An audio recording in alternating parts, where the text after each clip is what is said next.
Bro, why doesn't Grandpa just get a job instead of using food stamps? Those words rang out across the small diner as 19-year-old Tyler Brooks held up his phone, filming an elderly veteran trying to pay for his meal with an EBT card. Tyler thought he was creating viral content, another funny moment for his TikTok followers. He had no idea that the faded tattoo on that old man's forearm represented one of the most dangerous military operations in American history, or that the diner owner watching from the kitchen had just recognized it. What happened next would end Tyler's delivery career and teach him a lesson he'd never forget. If you believe our veterans deserve respect no matter their circumstances, comment "honor" right now. Robert Hawk Williams sat in his usual corner booth at Maria's Diner, the same spot he'd occupied every Tuesday and Friday for the past 3 years. At 76, Robert carried himself with the careful movements of someone whose body had been pushed beyond normal limits decades ago. His face was weathered, deep lines etched around his eyes from years of squinting into desert sun and the weight of memories most people couldn't comprehend. He wore a faded denim jacket over a plain white t-shirt, jeans that had been mended multiple times, and work boots that had seen better days.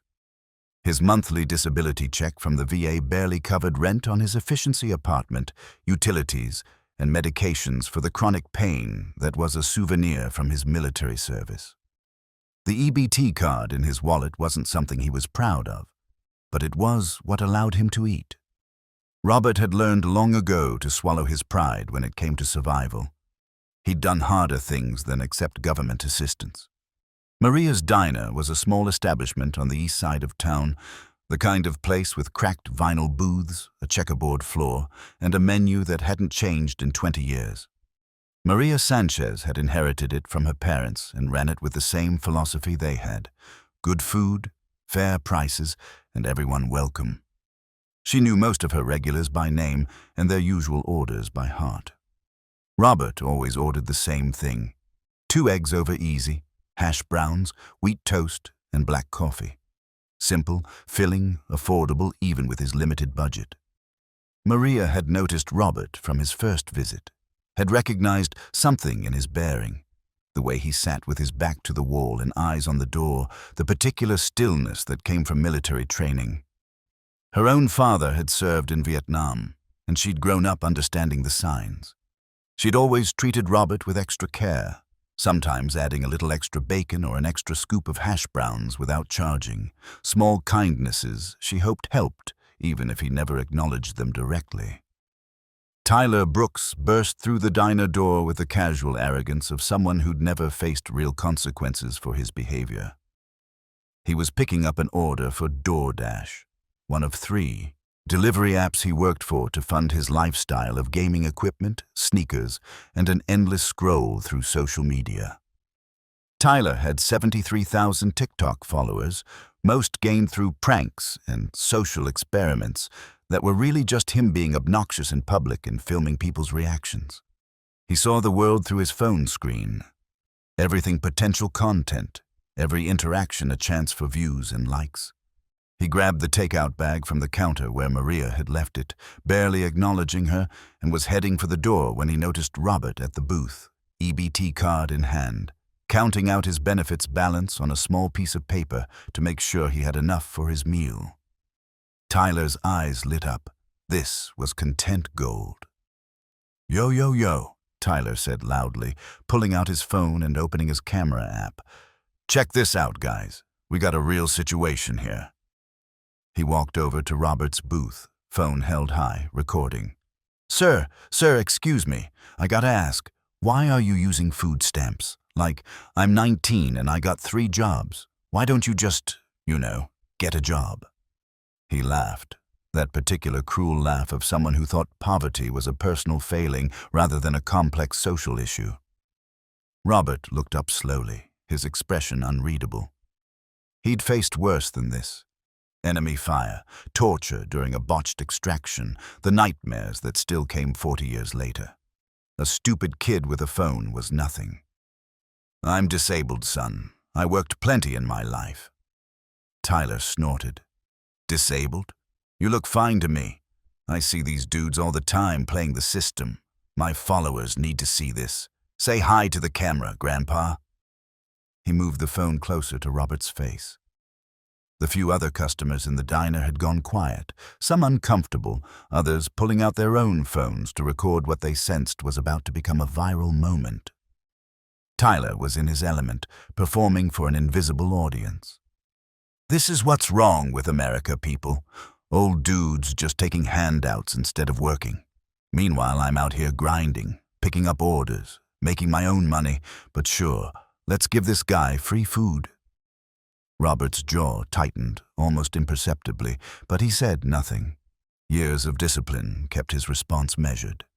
He wasn't going to give this kid the satisfaction of a reaction. He'd learned in the desert that sometimes the best tactical choice was to wait, to observe, to let the enemy expedite themselves. Tyler mistook the silence for weakness. Can't even defend himself, probably too busy figuring out which handout to apply for next. He zoomed in on the EBT card Robert still held. "Food stamps, baby. Your tax dollars at work." Several customers looked away, ashamed but unwilling to intervene. But from the kitchen, Maria Sanchez had been watching, and her patience had just run out. Maria came through the swinging kitchen door with the controlled fury of someone who'd reached their limit. She was a small woman. Barely 5'2", but she carried herself with the authority of someone who'd been handling difficult customers for 30 years. "You," she said, pointing at Tyler. "Stop recording and get out of my diner." Tyler spun around, phone still recording, a smirk on his face. "Excuse me?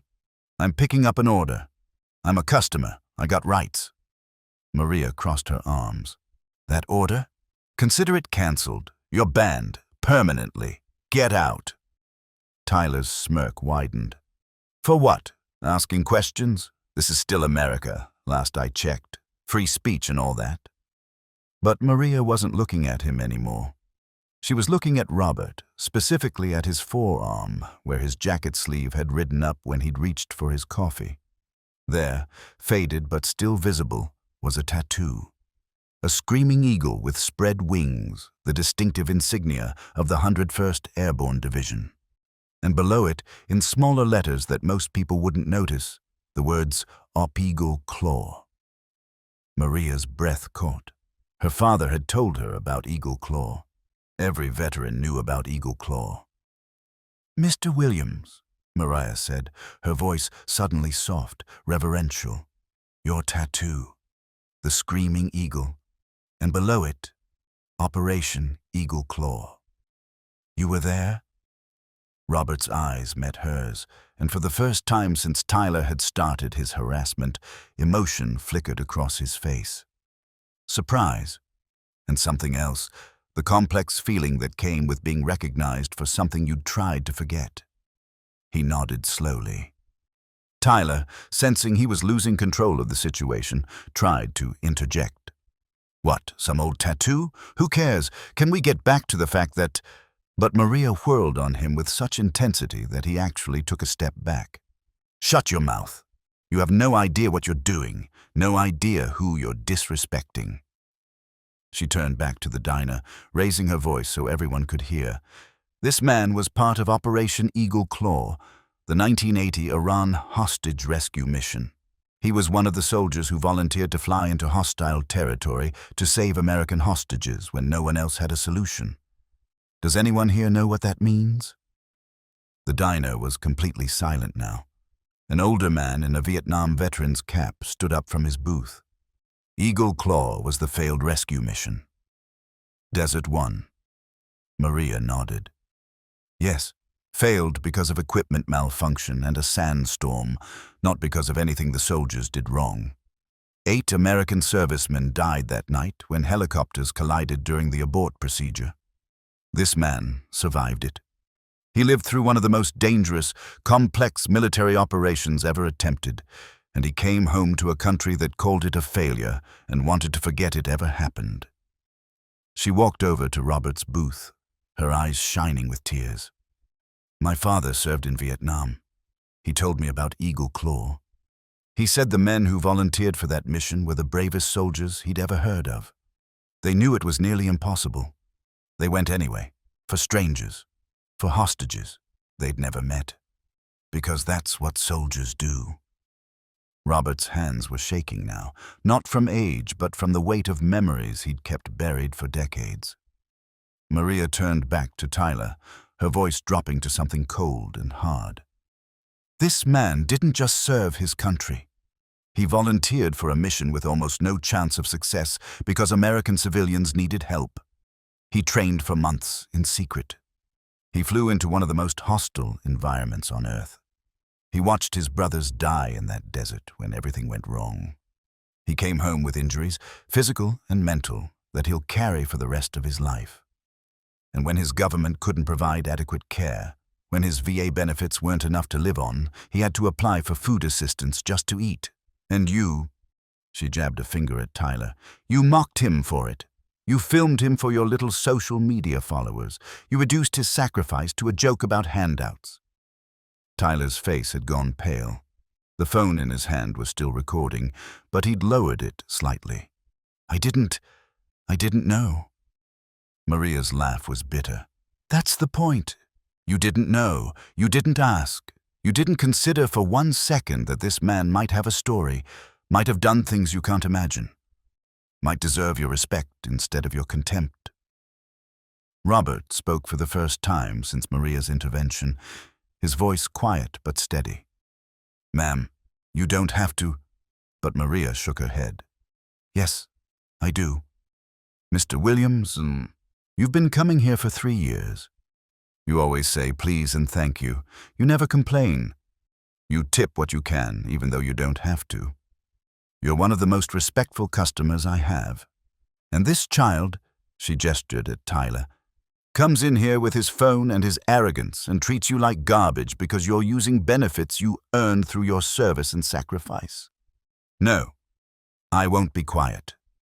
She addressed the whole diner again. Operation Eagle Claw failed, but not because these men weren't good enough. They were too good. We asked them to do the impossible, and they tried anyway. 8 men died. The survivors came home to a country that called them failures, that wanted to forget the whole thing. These men lived with that for 40 years, the nightmares, the what-ifs, the loss of their brothers, and we repay that by mocking them for needing help to eat? Tyler stood frozen, his earlier bravado completely evaporated. Other customers were watching him now with open disgust. The man in the Vietnam vet cap had moved closer, standing with arms crossed, his expression making clear that Tyler's exit should be immediate. I'm sorry, Tyler finally managed, his voice small. I didn't mean... I was just trying to make content. I didn't think... Maria cut him off. That's your problem. You didn't think. You saw an old man with an EBT card and made assumptions. You turned someone's struggle into entertainment. And worst of all, you did it to a veteran who gave more for this country than you've ever given to anything in your entire life. She pointed to the door. Your DoorDash order is cancelled. You're banned from this establishment, and if I see that video posted anywhere online, I'll make sure every restaurant in this city knows what you did. Now get out. Tyler looked at Robert, mouth opening as if to apologize again, but Robert just stared at him with those steady eyes that had seen real enemies in real deserts, and Tyler understood that his apology meant nothing. He deleted the video on the spot, showing his phone screen to prove it, then fled the diner. After Tyler left, the atmosphere in the diner shifted. The Vietnam veteran approached Robert's booth, extending his hand. Sir, it's an honor. Thank you for your service, especially for Eagle Claw. That took guts we can't even imagine. Robert shook his hand, his expression softening slightly. Other customers came over, one by one, some shaking his hand, others just nodding respectfully. Maria brought him his food, prepared fresh and with extra everything. On the house, Mr. Williams, today and every day. You never pay here again, understand? Robert tried to protest. Maria, I can't let you, but she held up her hand. It's not charity. It's respect. It's what should have been done 40 years ago. My father would have wanted this. Hell, my father would have wanted to meet you." She paused. Would you be willing to tell me about it sometime? About the mission? Only if you want to." Robert was quiet for a long moment, then nodded slowly. "Maybe. It's not something I talk about much, but maybe it's time." Over the following weeks, word spread about what had happened at Maria's diner. Tyler's delivery accounts were deactivated after multiple restaurants reported him for harassment. His TikTok followers, once he explained what happened, mostly abandoned him, disgusted by his behavior. A few videos criticizing him went viral, and Tyler became a cautionary tale about social media culture and respect for veterans. He eventually posted a public apology video, but by then, the damage to his reputation was complete. Meanwhile, Maria's Diner became known as a veteran-friendly establishment. She started a program offering free meals to any veteran who needed them, funded partly by donations and partly by her own profits. Robert became something of a fixture there, and slowly, carefully, he began sharing his story with Maria and others who asked respectfully. He talked about the training, the mission, the disaster at Desert One, the brothers he'd lost. It was painful, but also healing in ways he hadn't expected. Other Eagle Claw survivors reached out after hearing about him, and for the first time in decades, Robert felt connected to something larger than his pain. Maria framed a copy of the 101st Airborne insignia and hung it on the diner wall, with a small plaque explaining Operation Eagle Claw and honoring all who served in it. Under Robert's name, she added the names of the 8 men who died: Majesh, Richard L. Backey, Sergeant John D. Harvey, Sepal George N. Holmes, Jr., Staff Sergeant Dewey L. Johnson, Marine, Sergeant John D. Harvey, Captain Charles T. McMillan II, Captain Lynn D. McIntosh, and Major Harold L. Lewis, Jr. Robert stood before that plaque on the day it was unveiled, tears streaming down his weathered face, finally feeling like his service and his brother's sacrifice were being remembered. The local news covered it, and suddenly Operation Eagle Claw wasn't forgotten anymore. Schools started teaching about it. Veterans groups discussed it, and Robert, who'd been invisible for so long, was finally seen. Not as a burden on the system, not as someone taking handouts, but as a hero who'd risked everything and lived with the consequences ever since. Subscribe to my channel if you believe veterans deserve our support and respect regardless of their current circumstances. Share this story if you think young people need to learn that judging others without knowing their story is not just wrong, but dangerous. Remember that the person using food stamps might be someone who volunteered to fly into hostile territory to save strangers. The homeless person on the corner might have earned medals for valor. The quiet old man in the diner might have stories that would humble you if you took the time to listen. Type respect if this moved you, and remember Robert Hawk Williams and the 8 men who died at Desert One trying to save American hostages. Before you judge someone for accepting help, ask yourself what they might have given when their country needed them. True heroes don't always have parades. Sometimes they have EBT cards and faded tattoos. Sometimes they just want to eat breakfast in peace. Give them that peace. Give them that respect. They earned it.